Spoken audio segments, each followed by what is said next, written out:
Hello everyone and welcome back to pharma decoded. आज की video में हम लोग देखने जा रहे हैं अपने फार्मास्यूटिकल एनालिसिस की यूनिट 2 का पार्ट 1, जिसमें हम अपना एसिड बेस्ड टाइट्रेशन को कम्प्लीटली कवर करेंगे काफ़ी इजी वे में प्रॉपर एक्सप्लेनेशन के साथ। सबसे पहले हम देखते हैं व्हाट इज़ टाइट्रेशन। तो टाइट्रेशन बेसिकली एक एनालिटिकल मेथड होता है जो कि हमारी किसी भी सैंपल की अननोन जो कंसंट्रेशन होती है उसे पता करने के लिए हम यूज़ करते हैं। अब कैसे पता करेंगे उसे, एक हम नॉन कंसंट्रेशन वाले सोल्यूशन से रिएक्ट करा के हम उसकी कंसंट्रेशन को पता करेंगे। अब ये किस प्रिंसिपल पे बेस होती है?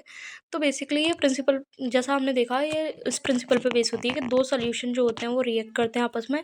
एक सोल्यूशन की हमें स्ट्रेंथ यानी कंसंट्रेशन पता होती है जिसे हम स्टैंडर्ड सोल्यूशन बोलते हैं, और दूसरे की हमें पता करनी होती है।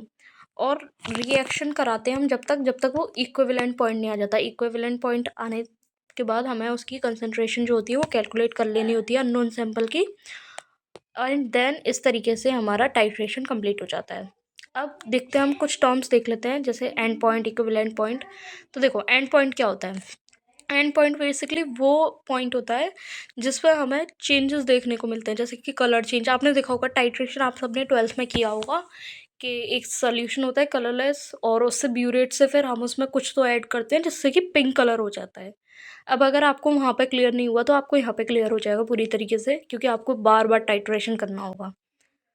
देखो, एंड पॉइंट क्या होता है? वो पॉइंट जहाँ पर हमारा कलर चेंज हो जाता है। तो जो कलर लेक्स से जो पिंक कलर आया वो था हमारा एंड पॉइंट, और इसे हम ना कंप्लीशन, मतलब यहाँ पे हमारा टाइट्रेशन कंप्लीट हो जाता है जब हमारा कलर चेंज हो जाता है। नेक्स्ट है एंड पॉइंट। तो देखो, sorry, equivalence point. And point discuss किया, नेक्स्ट है इक्विवेलेंस पॉइंट। तो इक्विवेलेंस पॉइंट पे वो पॉइंट होता है जहाँ पर हमारी जो केमिकल की इक्विवेलेंट अमाउंट होते हैं, मतलब एक होता है हमारा टाइट्रेंट और एक होता है टाइट्रेंट, जिसे हम एनालाइट भी बोलते हैं। तो इन दोनों की ना जहाँ पर इक्वल कंसंट्रेशन होती है उसी को हम बोलते हैं इक्विवेलेंस पॉइंट। ठीक है, अभी आपको ये पूरा, जब आप ये लेक्चर के एंड तक आओगे आपको ये काफ़ी अच्छे से समझ आ जाएगा पूरा। उसके बाद हम देख लेते हैं टाइट्रेशन में हमारे क्या क्या एपरेटस यूज़ होते हैं। तो देखो, पहला होता है ब्यूरेट, जो आपने एक लंबा सा ग्लास का देखा होगा जिसमें हम सैंपल को फिल करते हैं ऊपर से। ठीक है, तो उसे हम बोलते हैं ब्यूरेट। इसमें हम स्टैंडर्ड सॉल्यूशन फिल करते हैं जिसकी हमें कंसंट्रेशन पता होती है। ठीक है, और ये हमारे एक स्टैंड में लगा होता है जिसे हम बोलते हैं ब्यूरेट स्टैंड। और इसी से हम ड्रॉप वाइज जो एनालाइट होता है हमारा, जो टाइट ट्रेंड होता है, उसमें हम जो ट्रांसफ़र करते हैं अपने टाइट ट्रेंड को। ठीक है, नॉन कंसंट्रेशन वाले को। नेक्स्ट होता है हमारा पिपेट। ये बेसिकली हमें जो वॉल्यूम मेज़र करना होता है सॉल्यूशंस बनाने के लिए, तब यूज़ होता है एक्यूरेट वॉल्यूम मेज़र करने के लिए। नेक्स्ट होता है कॉनिकल फ्लास्क, जिसमें हम अपना जिसे कहते हैं हम एनालाइट या टाइट्रेंट, वो हम लेते हैं जिसकी हमें कंसंट्रेशन पता करनी होती है, और उसमें इंडिकेटर ऐड करते हैं। उसके बाद नेक्स्ट है हमारा स्टैंड और क्लैंप, जिसमें ब्यूरेट को हम फिक्स करते हैं। मतलब स्टैंड होता है जिसमें ब्यूरेट को फिक्स करते हैं। क्लैंप वो चीज़ होती है, वो वाला पार्ट होता है जिसकी हेल्प से ब्यूरेट को स्टैंड में फिट किया जाता है। देखो, आप यहाँ पे पूरी टाइट्रेशन की असेंबली का डायग्राम देख सकते हो काफ़ी अच्छे से। ये देखो, ये ब्यूरेट है जिसमें के अंदर टाइट्रेंट है जिसकी हमें कंसंट्रेशन पता होगी, स्ट्रेंथ पता होगी। उसके बाद कॉनिकल फ्लास्क है जिसके अंदर एनालाइट है, इसकी कंसंट्रेशन हमें पता करनी होगी। देन देखो, ये ब्यूरेट में स्टॉप क्लॉक है जिसकी वजह से हम क्या करेंगे कि जो हमारा टाइट्रेंट है उसे जैसा हमें चाहिए वैसे ट्रांसफ़र करेंगे इन द एनालाइट। स्टैंड है जिससे ब्यूरेट अटैच्ड है। और देखो, ये इधर दिखा रखा है इनिशियल रीडिंग और ये फाइनल रीडिंग। देखो, जब हम टाइट्रेशन करते हैं तो पहले जो हम स्टार्टिंग तक भरते हैं ना उसको, ब्यूरेट को, उसे हम बोलते हैं इनिशियल रीडिंग। और जैसे ही हमारा कलर चेंज हो जाता है, मतलब आफ्टर एंड पॉइंट जो हमारी रीडिंग रह जाती है, उसको हम बोलते हैं फाइनल रीडिंग। नेक्स्ट है टाइप्स ऑफ टाइट्रेशन। तो टाइट्रेशन बेसिकली 4 टाइप के होते हैं: acid based titration, redox titration, precipitation titration और कॉम्प्लेक्सोमेट्रिक टाइट्रेशन। ठीक है, तो सबसे पहले हम देखते हैं एसिड बेस्ड टाइट्रेशन क्या होता है। तो एसिड बेस्ड टाइट्रेशन बेसिकली मतलब हम ना एसिड लेते हैं, एक सोल्यूशन एसिड लेते हैं और एक बेस लेते हैं, उनके बीच जो रिएक्शन होती है उसे हम बोलते हैं एसिड बेस्ड टाइट्रेशन। अब एसिड या बेस जो हम लेंगे ना, इन दोनों में से किसी एक की हमें कंसंट्रेशन नोन होगी, एक की अननोन होगी। तो इसीलिए इन दोनों को आपस में रिएक्ट किया जाएगा, और जिसकी अननोन कंसंट्रेशन होगी उसकी हम पता लगा लेंगे। एंड देन जब ये एसिड बेस्ड टाइट्रेशन कराते हैं तो एक न्यूट्रलाइजेशन रिएक्शन हो जाती है। ये रिएक्शन काफ़ी फेमस है, that acid plus base gives salt and water. तो जब ये फॉर्म होता है, जब हमारा सॉल्ट फॉर्म होता है, तभी हमारा कलर चेंज हो जाता है, तभी हमारा एंड पॉइंट आ जाता है। नेक्स्ट है हमारा classification of acid based titration. तो देखो अभी हमने टाइट्रेशन का क्लासिफिकेशन देखा, उसके के अंदर हम देख रहे हैं अभी एसिड बेस्ड टाइट्रेशन जो है उसका क्लासिफिकेशन। तो इसके दो टाइप होते हैं बेसिकली, एसिडिमेट्री और एल्कलीमेट्री। तो देखो एसिडिमेट्री में क्या करते हैं हम, एसिड्स जो होते हैं ना उसकी स्ट्रेंथ को डिफाइन करते हैं, डिटरमाइन करते हैं। मतलब इधर जो हमारा अननोन सैंपल होगा, जो एनालाइट होगा, वो एसिड होगा, और एल्कलीमेट्री में जो हमारा अननोन स्ट्रेंथ वाला सैंपल होगा वो एक बेस होगा। एसिडिमेट्री में अब देखो एसिड की हमें पता करनी है तो हम एल्कली यूज़ करेंगे एज ए स्टैंडर्ड सोल्यूशन, और अगर बेस की पता करनी है यानी एल्कलीमेट्री, उसमें हम एसिड यूज़ करेंगे। दोनों के एग्जाम्पल लिखे हुए हैं। एसिडिमेट्री का देखो, अगर हमें HCl की कंसनट्रेशन पता करनी है तो हम NaOH को यूज़ कर लेंगे, और अगर इसको हम उल्टा कर दें तो एल्कलीमेट्री हो जाएगा। जैसे NaOH की पता करनी है तो हम HCl यूज़ कर लेंगे एज स्टैंडर्ड। नेक्स्ट है हमारा इंडिकेटर्स। तो देखो इंडिकेटर्स होते क्या हैं, तो इंडिकेटर्स वो सब्सटेंस होते हैं जो अपना कलर चेंज करते हैं जब हमारा टाइट्रेशन का एंड पॉइंट आ जाता है। मतलब हमारे टाइट्रेशन जब एंड हो जाता है, उसके एंड पॉइंट को इंडिकेट करने के लिए जो सब्सटेंस हम यूज़ करते हैं उसे हम बोलते हैं इंडिकेटर। ठीक है। और जो बेसिकली हमारा एसिड बेस्ड टाइट्रेशन होता है ना, उसमें ऑर्गेनिक सब्सटेंसेस यूज़ होते हैं एज इंडिकेटर। उसके बाद जो हमारा इंडिकेटर है ना इसके दो थ्योरीज हैं कि ये किस बेसिस पर काम करता है। पहली है ऑसवाल्ड थ्योरी, दूसरी है क्यूनोनॉइड थ्योरी। तो दोनों हम डिटेल में देखेंगे अभी। पहली है ऑसवाल्ड थ्योरी। तो देखो according to Ostwald theory it is said that acid base indicators work during titration. ठीक है, टाइट्रेशन के टाइम पे हम एसिड बेस इंडिकेटर यूज़ करते हैं, और ये हमारा जो हमारी ऑसवाल्ड थ्योरी है ये इस कंसेप्ट पे बेस्ड है कि हमारा जो आयोनाइजेशन होता है वीक एसिड या वीक बेस का, उसके कंसेप्ट पे बेस्ड है ये। उसके बाद ऑसवाल्ड थ्योरी में ये है कि इंडिकेटर्स जो होते हैं ना, बेसिकली इंडिकेटर्स को बताया गया हमारा वीक एसिड और वीक बेस, जब ये हमारे आयोनाइज होते हैं तो ये कलर चेंज करते हैं, कुछ ऐसा बताया गया है। ठीक है, मतलब देखो ऐसा बताया गया है कि एक तो दो फॉर्म में ये एग्जिस्ट करते हैं, एक अनआयोनाइज्ड फॉर्म, एक होता है आयोनाइज्ड फॉर्म। तो जो अनआयोनाइज्ड फॉर्म होता है उसमें डिफरेंट कलर होता है, और आयोनाइज्ड फॉर्म में डिफरेंट कलर होता है। बस यही प्रिंसिपल पर ये टोटली बेस्ड है। तो देखो इसमें लिखा हुआ है indicators are weak acid or bases and they exist in ionized and unionized form. Both forms have different colors. ठीक है, colors change occurs due to shift in equilibrium. तो देखो जो हमारा इक्विलिब्रियम में थोड़ा सा भी शिफ्ट होता है तो उसकी वजह से हमारा जो होता है कलर वो चेंज हो जाता है सैंपल का। ठीक है, अब इसका एग्जांपल देखा जाए तो देखो अगर हम फिनोल्फथलीन यूज़ करते हैं एसिडिक मीडियम में तो वो कलरलेस रहता है, लेकिन एल्कलाइन मीडियम में, बेसिक मीडियम में वो पिंक कलर्ड हो जाता है। नेक्स्ट हम बात करते हैं वर्किंग मैकेनिज्म की। तो देखो जो जो ये ऑसवाल्ड थ्योरी होती है ये हमारा वर्क करती है, इसका जो मैकेनिज्म होता है बेसिकली वो 3 फैक्टर्स पे डिपेंड होता है। पहला तो हमारे जो केमिकल इक्विलिब्रियम है उसमें शिफ्ट किस साइड होता है, एक मतलब लेफ्ट साइड या राइट साइड, मतलब left side is unionised and right is ionised. Degree of ionisation और कंसनट्रेशन ऑफ H+ आयंस, ये 3 फैक्टर पे डिपेंड करती है। तो इसमें भी ना अब देखो डिफरेंट डिफरेंट केसेस आते हैं। जैसे केस फर्स्ट है, अगर हम अपना इंडिकेटर को वीक एसिड की तरह यूज़ करें तो देखो जर्नल इक्वेशन दे रखी है, ये देखो इक्विलिब्रियम का साइन है ये थोड़ा सा, तो मैनेज कर लेना आप। जैसे HLN गिव्स H+ + LN-, तो HLN जो है वो अनायोनाइज्ड फॉर्म को शो करता है जिसका एक कलर आएगा, और LN- जो है वो अनायोनाइज्ड फॉर्म को शो करता है जिसका अलग डिफरेंट कलर आएगा। नाउ अगर हमारा जो इंडिकेटर था अगर वो वीक एसिड था तो वो बिहेव कैसे करेगा एसिडिक मीडियम में। तो देखो एसिडिक मीडियम में हाई कंसंट्रेशन हो जाएगी H+ आयंस की, तो इक्विलिब्रियम जो होगा वो हमारा शिफ्ट हो जाएगा टुवर्ड्स लेफ्ट, मतलब अनआयोनाइज्ड फॉर्म में शिफ्ट हो जाएगा। तो अनआयोनाइज्ड फॉर्म जो होगी वो डोमिनेट करेगी और एसिड का कलर जो होगा वो अपीयर हो जाएगा। और अगर हम बात करें एल्कलाइन मीडियम में कैसा बिहेवियर होगा, तो जो इक्विलिब्रियम होगा वो हमारा राइट साइड शिफ्ट हो जाएगा, आयोनाइज्ड फॉर्म डोमिनेट करेगी और बेसिक कलर आ जाएगा। सो इस तरीके से कुछ ये काम करता है। बाकी देखें तो वो है एग्जाम्पल्स। देखो अब तो देखो फिनोफ्थलीन है, ये एक वीक एसिड इंडिकेटर होता है। तो ये एसिडिक सोल्यूशन में तो कलरलेस होता है, लेकिन एल्कलाइन सोल्यूशन में ये पिंक कलर देता है। और अगर हमारा हम नेक्स्ट केस देखें तो वो होता है इंडिकेटर एज वीक बेस, मतलब हमारा इंडिकेटर अगर वीक बेस है तो क्या होगा। तो देखो ये रिएक्शन लिखी हुई है, LnOH is in equilibrium with Ln plus plus OH minus. ठीक है, इधर LnOH जो है वो अनायनाइज्ड फॉर्म है और Ln प्लस जो है वो आयोनाइज्ड फॉर्म है। तो इन दोनों के डिफरेंट कलर्स होंगे। तो इसी के अकॉर्डिंग हम इनके बिहेवियर देखते हैं, एसिडिक और अल्कलाइन मीडियम में क्या क्या बिहेवियर होंगे। सबसे पहले है बिहेवियर इन एसिडिक मीडियम। तो अगर देखो एसिडिक मीडियम होगा तो H+ की कंसनट्रेशन ज़्यादा हो जाएगी, जो H+ आयंस होंगे वो कंबाइन होने लगेंगे OH से। उसके बाद जो होगा हमारा इक्विलिब्रियम राइट साइड शिफ्ट हो जाएगा, मतलब हमारी आयोनाइज्ड फॉर्म जो होगी वो इंक्रीज हो जाएगी और हमारा एसिड के लिए जो कलर होगा वो आ जाएगा। और अगर बात करें हम एल्कलाइन मीडियम की, तो हमारे OH- आयंस जो होंगे उनकी कंसंट्रेशन बढ़ जाएगी, जिससे हमारा इक्विलिब्रियम जो होगा वो लेफ्ट साइड शिफ्ट हो जाएगा, मतलब अनआयनाइज्ड फॉर्म जो होगा वो डोमिनेट करेगा और जो हमारा बेस के लिए रिकॉग्नाइज्ड कलर होगा वो आ जाएगा।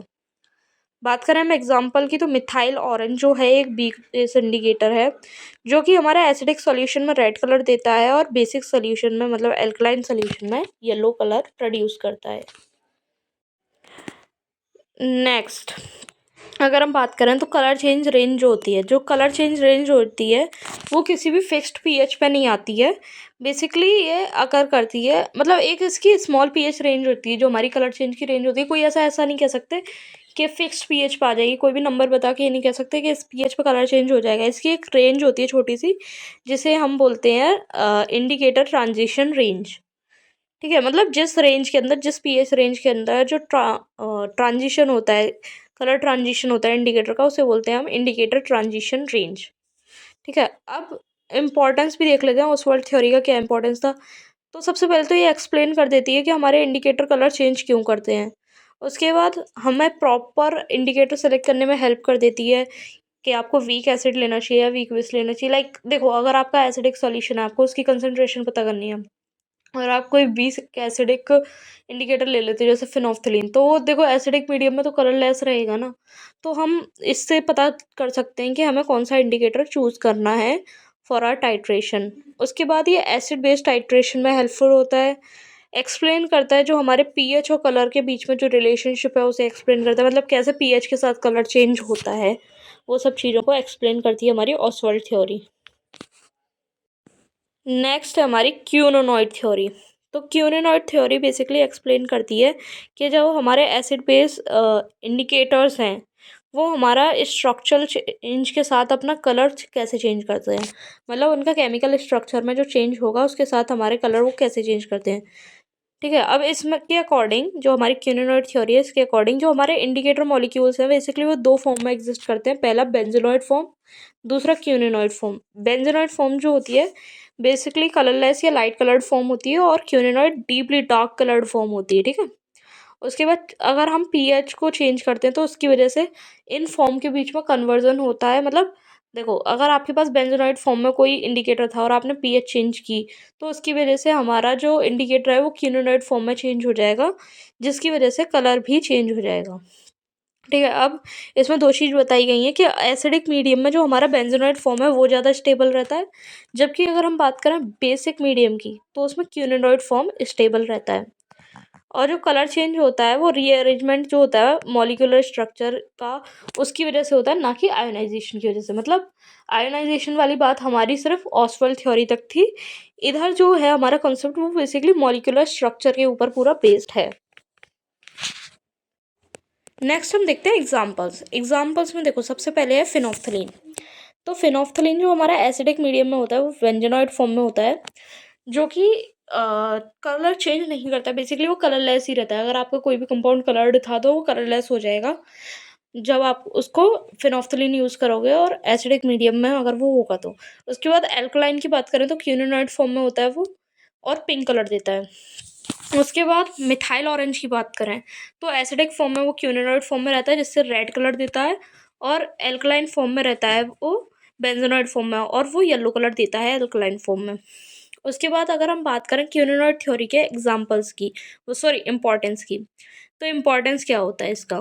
ऑसवाल्ड थ्योरी में हमारे पास एक ही कॉन्सेप्ट था, आयोनाइजेशन और अनायोनाइजेशन वाला। तो ये जो है ना, ये हमारी कलर चेंज थ्योरी को बहुत ज़्यादा मतलब थोड़ा और क्लियरली एक्सप्लेन करता है, जो कि क्यूनोनॉइड थ्योरी नहीं कर पाई थी।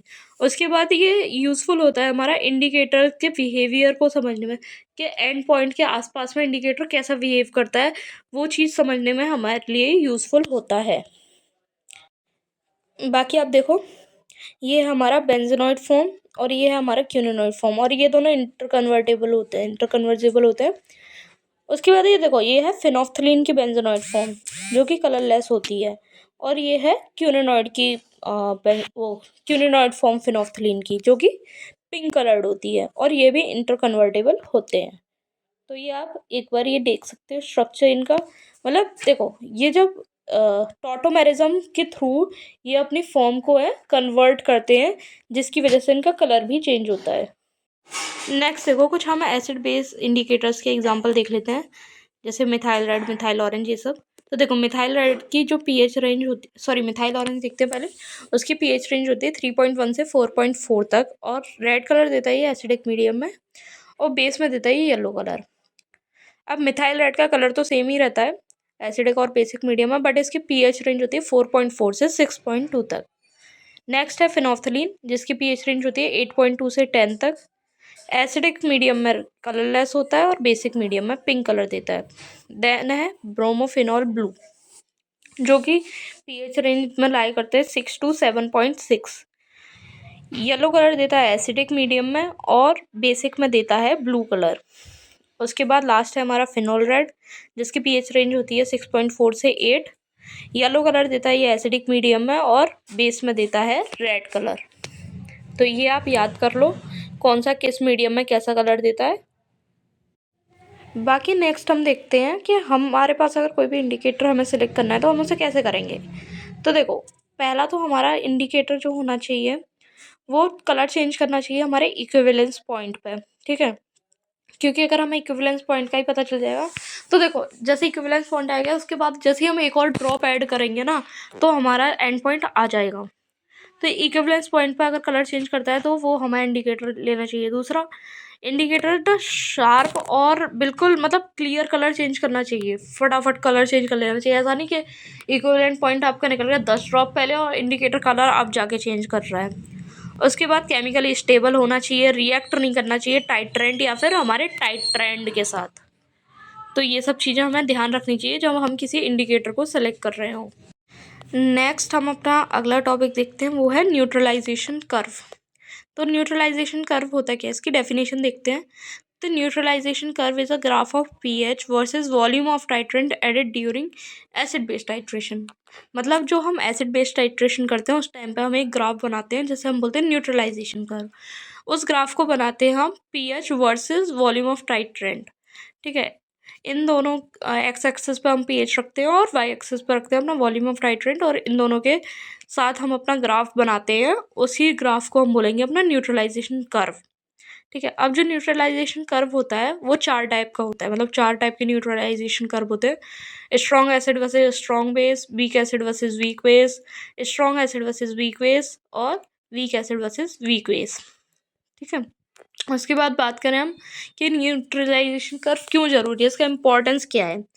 तो ये बेसिकली हेल्प करता है हमें सूटेबल इंडिकेटर सेलेक्ट करने में, और हमें इससे पता चलता है कि हमारा पीएच कैसे चेंज हुआ है ड्यूरिंग द टाइट्रेशन। वो हमें क्लियरली पता चलता है कि हमने कितना कितना वॉल्यूम ऑफ अपना वो टाइट्रेंट ऐड किया, जिसकी वजह से हमें रख किस हिसाब से पीएच चेंज हुआ है वो हमें पूरा कर्व पता चल जाता है। उसके बाद हमें इक्विवेलेंस पॉइंट भी पता चल जाता है। नेक्स्ट हमारे कुछ इंपॉर्टेंट टर्म्स होते हैं हमारे न्यूट्रलाइजेशन कर्व्स में, जिसमें पहला होता है स्ट्रॉन्ग एसिड। तो देखो, स्ट्रॉन्ग एसिड क्या होता है। स्ट्रॉन्ग एसिड ऐसा एसिड होता है जो कम्प्लीटली डिसोसिएट हो जाता है जब हम उसे वाटर या किसी भी एक्वस सॉल्यूशन में डिसॉल्व करते हैं, तो उसे ही हम बोल देते हैं स्ट्रॉन्ग एसिड। अब इसका एग्जाम्पल है HCl। नेक्स्ट है हमारा वीक एसिड। वीक एसिड क्या होता है, तो वीक एसिड ऐसा एसिड होता है जो कम्प्लीटली डिसोशिएट नहीं होता जब हम उसे वाटर या किसी भी एक्वस सोल्यूशन में डिसॉल्व करते हैं, जिसका एग्जांपल है एसिटिक एसिड CH3COOH। ठीक है। नेक्स्ट है हमारा स्ट्रॉन्ग बेस। तो स्ट्रॉन्ग बेस क्या होता है? स्ट्रॉन्ग बेस ऐसा बेस होता है जो हमारा कम्प्लीटली डिसोशिएट हो जाता है जब हम उसे डिसॉल्व करते हैं वाटर या एक्वस सोल्यूशन में। ठीक है। तो जैसे इसका एग्जांपल है NaOH। ठीक है। तो NaOH को हम किसी भी वाटर या एक्वस सोल्यूशन में जब भी डिसॉल्व करते हैं तो वो कम्प्लीटली डिसोशिएट होके और आयोनाइज हो जाता है Na+ और OH- में। नेक्स्ट टर्म है हमारा वीक बेस। तो जो वीक बेस होता है बेसिकली ऐसा बेस होता है जो कम्प्लीटली डिसोशिएट नहीं होता हमारे जब भी हम उसे वाटर या एक्वा सोल्यूशन में डिसॉल्व करते हैं। एग्जांपल है अमोनियम हाइड्रोक्साइड NH4OH। ठीक है। नेक्स्ट है हमारा न्यूट्रल सॉल्ट। तो न्यूट्रल सॉल्ट क्या होते हैं? ये जब फॉर्म होते हैं जब हम स्ट्रॉन्ग एसिड और स्ट्रॉन्ग बेस की रिएक्शन कराते हैं तब हमारे न्यूट्रल सॉल्ट फॉर्म होते हैं और इनकी जो pH है ना वो भी न्यूट्रल होती है, दैट इज 7। एग्जाम्पल देख लो, HCl जब NaOH के साथ रिएक्ट करेगा। अब HCl और NaOH, HCl स्ट्रॉन्ग एसिड है और NaOH स्ट्रॉन्ग बेस है तो NaCl फॉर्म करेगा, that is our table salt या कॉमन सॉल्ट, है ना। और प्लस वाटर फॉर्म करेगा। ये रिएक्शन हमने आज के लेक्चर के स्टार्टिंग में ही देखी थी, acid plus base give salt plus water. ठीक है। नेक्स्ट है हमारा एसिडिक सॉल्ट। तो एसिडिक सॉल्ट क्या होता है? Acidic salt is formed by the reaction of strong acid and weak base. देखो अब इधर ना एसिडिक सॉल्ट में आपको नाम से समझ में आ रहा है जो एसिड है वो डोमिनेट करेगा तो हमारा स्ट्रॉन्ग एसिड होगा और वीक बेस जब रिएक्ट करेंगे तो हमारा एसिडिक सॉल्ट बनेगा। जैसे HCl और अमोनियम हाइड्रोक्साइड जब रिएक्ट करेंगे तो हमारा अमोनियम क्लोराइड बनेगा और वाटर बनेगा और इसका जो pH होगा वो एसिडिक रेंज में आएगा तो 7 से कम होगा। देन लास्ट है हमारा बेसिक सॉल्ट। तो बेसिक सॉल्ट में हमारा बेस जो होगा वो डोमिनेट करेगा तो स्ट्रॉन्ग बेस और वीक एसिड, और इसका जो pH है वो बेसिक मीडियम में लाई करेगा तो 7 से ज़्यादा होगा। एग्जाम्पल आप देख सकते हो, एसिटिक एसिड जब हमारे NaOH के साथ रिएक्ट करेगा तो CH3COONA, ठीक है, यानी सोडियम एसिटेट बनाएगा और वाटर रिलीज होगा। नेक्स्ट है हमारा classification of acid base titration. तो देखो अभी हमने टाइट्रेशन का क्लासिफिकेशन देखा, उसके के अंदर हम देख रहे हैं अभी एसिड बेस टाइट्रेशन जो है उसका क्लासिफिकेशन। तो इसके दो टाइप होते हैं बेसिकली, एसिडिमेट्री और एल्कलीमेट्री। तो देखो एसिडिमेट्री में क्या करते हैं हम, एसिड्स जो होते हैं ना उसकी स्ट्रेंथ को डिफाइन करते हैं, डिटरमाइन करते हैं। मतलब इधर जो हमारा अननोन सैंपल होगा जो एनालाइट होगा वो एसिड होगा, और एल्कलीमेट्री में जो हमारा अननोन स्ट्रेंथ वाला सैंपल होगा वो एक बेस होगा। एसिडिमेट्री में अब देखो एसिड की हमें पता करनी है तो हम एल्कली यूज़ करेंगे एज ए स्टैंडर्ड सोल्यूशन, और अगर बेस की पता करनी है यानी एल्कलीमेट्री उसमें हम एसिड यूज़ करेंगे। दोनों के एग्जाम्पल लिखे हुए हैं। एसिडिमेट्री का देखो, अगर हमें HCl की कंसनट्रेशन पता करनी है तो हम NaOH को यूज़ कर लेंगे, और अगर इसको हम उल्टा कर दें तो एल्कलीमेट्री हो जाएगा। जैसे NaOH की पता करनी है तो हम HCl यूज़ कर लेंगे एज स्टैंडर्ड। सो सबसे पहला है हमारा strong acid versus strong base titration. तो देखो इसमें जैसे एग्जांपल लो आप कि हमने एनालाइट में ले लिया हमारा HCl। एनालाइट क्या होता है? जो हम कॉनिकल फ्लास्क में लेते हैं, जो कि एक स्ट्रॉन्ग एसिड है। अब उसके साथ हमें स्ट्रॉन्ग बेस लेना है तो वो हमने ले लिया sodium hydroxide in the burette, जो कि हमारा स्ट्रॉन्ग बेस है। तो जब हम इन दोनों का टाइट्रेशन कराएंगे और जो हम ग्राफ प्लॉट करेंगे इनके बीच में, है ना, तो जो pH होगी एनालाइट की वो y एक्सेस पे आएगी, और जो हमारा वॉल्यूम होगा टाइट्रेंट का वो आएगा हमारा x एक्सेस पे। ठीक है। उसके बाद एक कर्व आएगा जो कि आप देख सकते हो यहाँ पे ग्राफ में, जो हमारी pH दे रखी है, वॉल्यूम दे रखा है, उसके बाद एक कर्व बन रखा है जिस पे कुछ पॉइंट मार्क है 1 2 3 4। जो 3 पॉइंट है उसके आगे इक्विवेलेंस पॉइंट लिख रहा है। तो ये अभी पॉइंट के बारे में भी हम डिस्कस करते हैं। सबसे पहले हम देखते हैं ये सारे पॉइंट्स के बारे में। सबसे पहले है पॉइंट 1। तो पॉइंट 1 पर कोई भी हमने NaOH ऐड नहीं किया, तो सिर्फ एसिडिक pH थी। तो देखो स्टार्टिंग बिल्कुल लो, काफ़ी लो वैल्यू से स्टार्ट हो रहा है, लाइक ऑलमोस्ट 1 से स्टार्ट हो रहा है ग्राफ, जहाँ पे 1 मार्क है। फिर पॉइंट 2 में देखा जाए तो ये जो पॉइंट है ये बेसिकली pH रिप्रेजेंट करता है before completing the neutralisation curve. ठीक है। तो यहाँ पर जो है वो इक्विवेलेंस पॉइंट के आने से पहले वाला जो पॉइंट है वो है पॉइंट 2। ठीक है। यहाँ पर एसिडिक जो रेंज है उसका एंड होने से थोड़ा सा पहले वाली जो पॉइंट है वहाँ आया हमारा पॉइंट 2। ठीक है। इधर जैसे लिखा भी है, the point represent the pH just before complete neutralisation occurs, मतलब कंप्लीटली न्यूट्रलाइज नहीं हुआ, इक्विवेलेंस पॉइंट नहीं आया है, तो उससे पहले वाला जो पॉइंट है, जस्ट बिफोर उससे पहले वाला जो पॉइंट है ना, वही है। The pH value is recorded near the end of the acidic region, acidic region के एंड के आसपास पीएच वैल्यू आई है, पर जो इक्विवेलेंस है ना अभी तक वो नहीं आ पाया है। अब उसके बाद पॉइंट 3 है, तो उधर इक्विवेलेंस पॉइंट हमारा आ चुका है। इस पॉइंट पर जो हमारे NaOH के मोल्स हैं वो भी इक्वल हैं हमारे HCl के मोल्स के, और जो हमारा न्यूट्रलाइजेशन है वो कंप्लीट हो चुका है और न्यूट्रल सॉल्ट एक फॉर्म हो चुका है। इसीलिए जो पीएच है वो सोल्यूशन की वो न्यूट्रल हो जाती है। तो देखो बिल्कुल ऑलमोस्ट क्या 7 पे ही आ रहा है, वो बिल्कुल न्यूट्रल पीएच है। वो थर्ड पॉइंट हमने मार्क किया हुआ है इधर ग्राफ में। नेक्स्ट है पॉइंट 4। तो जो पॉइंट 4 है, अब इक्विवेलेंस पॉइंट आ गया, तो अब NaOH हम डालते जा रहे हैं इक्विवेलेंस पॉइंट के बाद, तो NaOH की कंसंट्रेशन बढ़ी है और जो HCl है वो न्यूट्रलाइज हो चुका है, तो अब एक्सेस में OH माइनस आयन्स है, तो जो हमारी पीएच है वो इंक्रीज होगी। तो देखो पीएच इंक्रीज हो रही थी उधर ग्राफ में जहाँ पे पॉइंट हमारा 4 मार्क्ड था। नेक्स्ट है हमारा वीक एसिड वर्सेस वीक वेस्ट टाइट्रेशन। तो यहाँ पे हमने वीक एसिड वर्सेस स्ट्रॉन्ग वेस्ट टाइट्रेशन, ठीक है। तो बेस हमने स्ट्रॉन्ग लिया है, that is NaOH। Again weak acid के लिए हमने इधर लिया है एसिटिक एसिड, ठीक है। वो हमने अगेन एनालाइट की तरह हमने लिया है अपना एसिटिक एसिड, और टाइट्रेंट की तरह हमने अगेन अपना सोडियम हाइड्रोक्साइड लिया है। तो जब इन दोनों का टाइट्रेशन होगा और हम उसका ग्राफ प्लॉट करेंगे, तो ग्राफ आप देखो ये कुछ ऐसे ग्राफ आएगा, और बाकी हम इसके पॉइंट्स डिस्कस कर लेते हैं क्योंकि बाकी सब तो ऑलमोस्ट सेम ही है, आप वो सब लिख सकते हो। सबसे पहले है हमारा पॉइंट 1।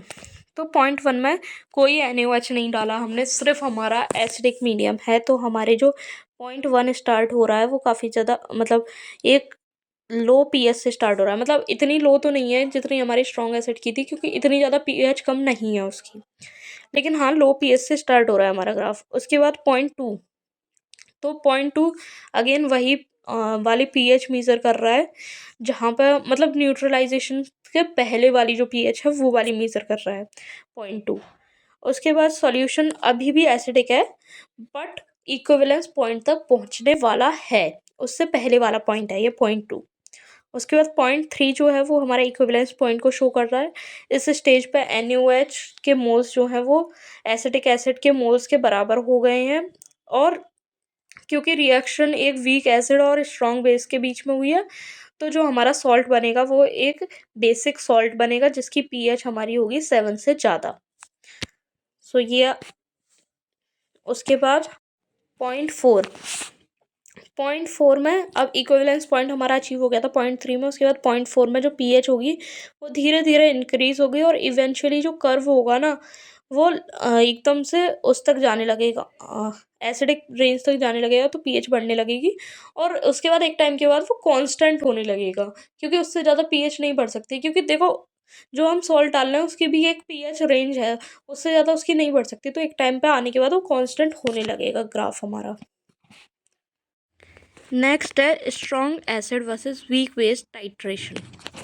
तो यहाँ पे स्ट्रॉन्ग एसिड में एज एनालाइट हमने लिया है HCl, और वीक वेस्ट अमोनियम हाइड्रोक्साइड लिया है हमने। जब हमने इन दोनों का टाइट्रेशन कराया और उसके बाद जब हमने ग्राफ प्लॉट किया तो कुछ इस तरीके का ग्राफ आया है। बाकी इसके पॉइंट्स को हम एक एक करके अभी डिस्कस करते हैं। सबसे पहले है पॉइंट 1। तो पॉइंट 1 में कोई भी हमने बेस ऐड नहीं किया है, कोई भी हमने अमोनियम हाइड्रोक्साइड ऐड नहीं किया है, तो पीएच जो है वो स्ट्रॉन्ग पीएच होगी।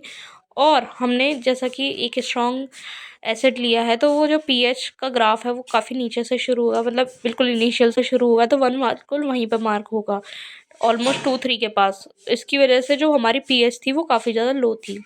उसके बाद सेकेंड पॉइंट, जो हमारा न्यूट्रलाइजेशन आने से जस्ट पहले जो पॉइंट आता है वो है हमारा सेकेंड पॉइंट, और यहाँ पे सॉल्यूशन जो होगा हमारा एसिडिक रहेगा, बट इक्विवेलेंस पॉइंट के काफ़ी आसपास रहेगा, मतलब यहाँ से हमारा इक्विवेलेंस पॉइंट आने वाला है। उसके बाद नेक्स्ट है हमारा पॉइंट 3, जो कि होता है हमारा इक्विवेलेंस पॉइंट।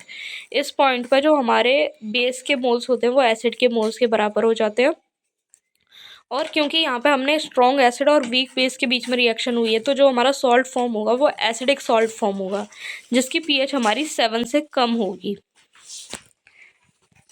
लास्ट जो आएगा वो आएगा 0.4। तो 0.4 में अभी तक हमने 0.3 में इक्विवेलेंस अचीव कर लिया था। तो इक्विवेलेंस के बाद अब हम जैसे जैसे अपना वीक बेस की कंसंट्रेशन बढ़ाते जाएंगे तो पीएच हमारा धीरे धीरे राइज होगा, थोड़ा सा राइज आएगा पीएच में, और एक टाइम के आने के बाद वो कांस्टेंट हो जाएगा। सो इस तरीके से हमारा ग्राफ का कुछ कर्व आया था। जो आज का हमारा लास्ट टॉपिक है वो है week acid versus weak base titration. तो देखो, इधर हमने वीक एसिड के लिए जो हमने एनालाइट में लिया है वो लिया है एसिटिक एसिड, और टाइट्रेंट में जो हमने लिया है वो है अमोनियम हाइड्रोक्साइड। इन दोनों का जब हमने टाइट्रेशन किया है उसके बाद जो ग्राफ प्लॉट किया, जो पीएच है हमारी वो एक्स एक्सिस पे, जो पीएच है वो हमारी वाई एक्सिस पे, और जो वॉल्यूम है वो हमारा एक्स एक्सिस पे। तो ये आप ग्राफ देख सकते हो। बाकी इसके पॉइंट्स हम डिस्कस कर लेते हैं। सबसे पहले है 0.1। तो देखो, 0.1 जो है हमारी इनिशियल स्टेज है। यहाँ पर कोई भी बेस ऐड नहीं किया है, अमोनियम हाइड्रोक्साइड का बिल्कुल भी कंसंट्रेशन नहीं है। तो जो हमारी पीएच है वो एसिडिक से स्टार्ट हुई है। तो देखो, पीएच जो हमारा फर्स्ट पॉइंट है वो हमारा बिल्कुल नीचे से स्टार्ट हुआ है, एसिडिक पीएच, क्योंकि नियर टू ज़ीरो होती है, कम होती है। उसके बाद अब हमारा एसिटिक एसिड जो है हमारा एसिडिक है, तो पीएच हमारी लो थी, लेकिन इतनी भी ज़्यादा लो नहीं है कि वो बिल्कुल ज़ीरो से स्टार्ट हो, ठीक है। इतना भी ज़्यादा स्ट्रॉन्ग एसिड नहीं है। सेकंड आएगा हमारा इधर। इधर देखो, हमारा सेकंड पॉइंट जो है वो है इक्विवेलेंस पॉइंट। तो सेकंड पॉइंट पे क्या होगा, अब देखो इक्विवेलेंस पॉइंट पे क्या होता है, जो बेस के मोल्स होते हैं और जो एसिड के मोल्स होते हैं वो इक्वल हो जाते हैं। और इधर हमने दोनों ही चीज़ें वीक ली थी, तो अगेन हमारा जो सॉल्ट बनेगा वो न्यूट्रल सॉल्ट बनेगा, जिसकी पीएच हमारी 7 होगी, और इधर हमारा सॉल्ट फॉर्मेशन हो जाएगा इस पॉइंट पे। लास्ट जो है हमारा 0.3। तो इक्विवेलेंस पॉइंट आने के बाद अब जो हमारा टाइट्रेंट है वीक एसिड है, हमें पता है, तो इसकी वजह से जो पीएच है वो बहुत ज़्यादा नहीं बढ़ेगी, बिल्कुल शार्पली नहीं बढ़ेगी, लेकिन थोड़ा सा बिल्कुल ग्रेजुअल इंक्रीज होगा उसमें, और लिमिटेड लेवल तक ही बढ़ेगी, उसके बाद वो कांस्टेंट हो जाएगी। डिकोडर्स, आज का लेक्चर हमारे यहाँ पे एंड होता है, और आज हमने पार्ट 1 कवर किया अपना फार्मास्यूटिकल इनऑर्गेनिक केमिस्ट्री की यूनिट 2 का, जिसमें हमने अपना पूरा एसिड बेस्ड टाइट्रेशन कवर किया काफ़ी अच्छे से। नेक्स्ट पार्ट में हम कवर करेंगे अपना नॉन एक्वस टाइट्रेशन, जिसके बाद हमारी ये यूनिट कंप्लीट हो जाएगी। एंड अगर आपको कोई भी डाउट है पूरे लेक्चर में कहीं भी, तो you can ask in the comment section. बाकी तो अगर आपको वीडियो पसंद आया तो you can like, share and subscribe to our channel, and thank you for watching guys.